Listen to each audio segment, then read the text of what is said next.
ঢাকা এক আসনে ভাই আমাদের আপনাদের তো কোনো প্রার্থী নাই, যেহেতু আপনারা আমাদের সমর্থন করছেন আমরা এখন আর কোনো ডিভাইডেড না, আমরা সবাই ভাই ভাই, আমরা সবাই মিলে একসাথে কাজ করবো। এভাবে অবসর ভাইকে আমরা বিপুল ভোটে এক আসন থেকে জয়লাভ করে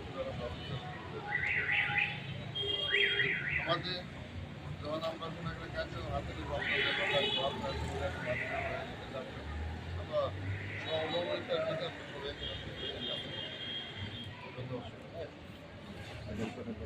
আচ্ছা ভাই, আমাদের শেষ যেদিন যদি আমরা সংশ্লিষ্ট করি তাহলে মনে হয় ভালো হয়। তাহলে অনেকে আমরা একটা শেষ মিছিল জমি হোক, ছাত্র জমি হোক, যুব জমি হোক, সবাই মিলে ইউনিয়ন পর্যায়ে করে এটা পুরো ইউনিয়ন বেসিস করে এটা কিন্তু আপনার হাতে কিন্তু খুব বেশি সময় নেই, হয়তো 10 তারিখ পর্যন্ত প্রচারণা হাতে আছে 2 দিন, তাই না? 10 তারিখের আগে তো এটা করতে হবে।